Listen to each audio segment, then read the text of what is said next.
अस्सलाम वालेकुम वरहमतुल्लाहि वबरकातुहू। आज के इस वीडियो में हम आपको बताने वाले हैं एक ऐसे बादशाह के बारे में जो हजरत इमाम मेहंदी से जंग करेगा, यानी हजरत इमाम मेहंदी का मुकाबला करेगा। अगर आप जानना चाहते हो कि वो बादशाह कौन है जो इमाम मेहंदी से जंग करेगा, तो आप हमारे इस वीडियो को आखिर तक जरूर देखें और इसे एक लाइक करके अपने दोस्तों में भी शेयर कर दें। तो चलिए शुरू करते हैं। आबादी के हिसाब से दुनिया के दूसरे सबसे बड़े रिलीजन यानी इस्लाम के अंदर हजरत इमाम मेहंदी को बहुत ज्यादा इम्पोर्टेंट समझा जाता है, क्योंकि जाहिर है कि इस्लाम धर्म की बड़ी बड़ी किताबों के मुताबिक यही वो इंसान है जो हमारी दुनिया के बिल्कुल आखिरी दौर में यानी कयामत से ठीक पहले हमारी इस दुनिया में आएंगे। जिस दौर में ये आएंगे ये वो दौर होगा जब हमारी दुनिया में जुल्म सितम, नाइंसाफी, कत्ल और इन जैसे बड़े बड़े जुर्म बहुत ज्यादा आम हो चुके होंगे। हमारी इस दुनिया में आकर ये दुनिया को पूरी तरह से बदल देंगे। न सिर्फ जुल्म सितम को कम करके इंसाफ को कायम करेंगे, बल्कि अपने खुद की एक बड़ी सल्तनत भी कायम करेंगे, जिस सल्तनत के ऊपर ये एक लंबे वक्त तक राज करेंगे। यही वजह है कि पिछले सैकड़ों सालों से पूरी दुनिया के मुसलमान न सिर्फ इमाम मेहंदी का बड़ी बेसब्री से इंतजार कर रहे हैं, बल्कि आज भी आप लोग वक्त वक्त पर बहुत सारे मुसलमानों के मुंह से इमाम मेहंदी का नाम सुनते ही होंगे। हालांकि याद रहे, इमाम मेहंदी से पहले हमारी इस दुनिया में वक्त वक्त पर बहुत सारी छोटी और बड़ी निशानियां भी जाहिर होती रहेगी, जो इस बात का सिग्नल देती रहेगी कि इमाम मेहंदी आने वाले हैं। या फिर बहुत सारी निशानियां ऐसी होंगी कि जो इस बात की तरफ इशारा करेगी कि इमाम मेहंदी हमारी इस दुनिया में आ चुके हैं। और इन्हीं छोटी बड़ी निशानियों में से एक बड़ी निशानी सुफियानी बादशाह का जाहिर होना होगा, यानी सुफियानी नाम का ऐसा बादशाह कि जो इतना ज्यादा जालिम और खतरनाक होगा जिसके बारे में सिर्फ सुनकर ही आप लोगों के होश उड़ जाएंगे। सुफियानी नाम का यह खतरनाक बादशाह अपने जुल्म सितम की सारी हदों को पार करता हुआ इमाम मेहंदी के मुकाबले के लिए निकल पड़ेगा, मगर रास्ते में ही मुकाबले से पहले ही इसकी सारी फौज दस जाएगी। अब सवाल यही पैदा होता है कि यह सुफियानी बादशाह होगा कौन और कहां से आएगा, और इसकी फौज जमीन में क्यों धसेगी, इमाम मेहंदी के मुकाबले में क्यों निकलेगा। तो चलिए यह सब भी जानने की कोशिश करते हैं। हमें रिवायतों से पता चलता है कि हजरत इमाम मेहंदी हमारी इस दुनिया में आएंगे तो उनकी मदद के लिए और आसान के इलाके से, यानी उस इलाके से कि जहां आज के दौर में ईरान और अफगानिस्तान जैसे इलाके मौजूद हैं, एक काले झंडों वाली फौज निकलेगी। यह हजरत इमाम मेहंदी की मदद के लिए जाएगी और बाद में उनकी फौज में शामिल हो जाएगी। दरअसल और आसान की काले झंडों वाली फौज एक ऐसे खतरनाक और जालिम बादशाह से लड़ने के लिए जा रही होगी जो एक एक करके सारे मुस्लिम देशों पर कब्जा कर रहा होगा।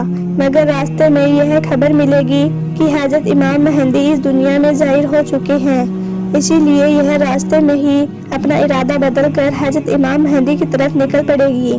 वहां पहुंचकर इमाम मेहंदी की लीडरशिप को कबूल करके उनकी फौज में शामिल हो जाएगी।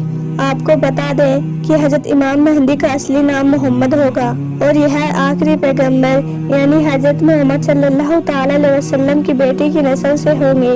इतना ही नहीं, इनके बारे में यह भी बताया गया है कि इनके चेहरे पर एक दिल होगा और यह हमारी पूरी दुनिया को इंसाफ और अमान को इस तरह से भर देंगे कि जिस तरह से यह दुनिया जुल्म सितम और नाइंसाफी से भरी हुई होगी। एक के बाद एक लगातार बड़े बड़े शहरों को फतह करेंगे और यह बैतुल मुकद्दस को भी फतह करेंगे। इसके बाद हमारी इस दुनिया में दज्जाल जाहिर होगा और दज्जाल के फौरन बाद उसको खत्म करने के लिए हमारी इस दुनिया में हजरत ईसा अलैहिस्सलाम भी जाहिर होंगे। इसके बाद हजरत इमाम मेहंदी जब मुसलमानों के खिलाफत को मक्का से संभालेंगे तो उस दौर में मुल्क शाम में मौजूद एक बादशाह यानी जिसका नाम सुफियानी बताया गया है, वो हजरत इमाम मेहंदी के मुकाबले के लिए बड़ी फौज भेजेगा। मगर यह बड़ी फौज इमाम मेहंदी के पास पहुंचने से पहले ही रास्ते में तहस नहस हो जाएगी, क्योंकि इमाम मेहंदी को खुदा की गहरी मदद हासिल होगी। इसीलिए जब यह फौज रास्ते में होगी तो जमीन अचानक से फटेगी और इस फौज को अपने अंदर समा लेगी। इस दौर में मुसलमानों के लिए सबसे बड़ा चैलेंज ये होगा कि अगर वो सुफियानी बादशाह का साथ नहीं देते हैं तो वो उनको कत्ल कर देगा, और अगर वो इमाम मेहंदी का साथ देते हैं तब भी सुफियानी बादशाह के गुस्से का शिकार बनेंगे اور اگر امام مہدی کا ساتھ نہیں دیتے ہیں تو آٹومیٹکلی وہ مسلمان ہی نہیں رہیں گے۔ سفیانی نام کے اس بادشاہ کا ذکر بہت ساری روایتوں میں ملتا ہے۔ روایتوں کے مطابق یہ ظالم بادشاہ ملک شام یعنی یہ دنیا کے اس علاقے سے نکلے گا کہ جہاں پر آج کے دور میں سیریا موجود ہے۔ یہ حضرت ابو سفیان کے نسل سے ہوگا اور حد سے زیادہ ظالم اور جابر ہوگا۔ قتل عام میں کسی کو کوئی پرواہ نہیں کرے گا، لاکھوں لوگوں کو لگاتار مارتا چلا جائے گا۔ اس کے دور میں عام لوگوں کو تو مارا ہی جائے گا اور ان میں بھی خاص طور سے مسلم اور عالم یعنی اسکالرز ہوں گے، ان کو چن چن کر قتل کیا جائے گا۔ اور یہ اسی ظلم و ستم کے مرموتے پر ایک کے بعد ایک کئی مسلم دیشوں پر قبضہ کر لے گا، مگر ان سارے علاقوں کو بعد میں ایک بار پھر سے حضرت امام مہدی فتح کر لیں گے۔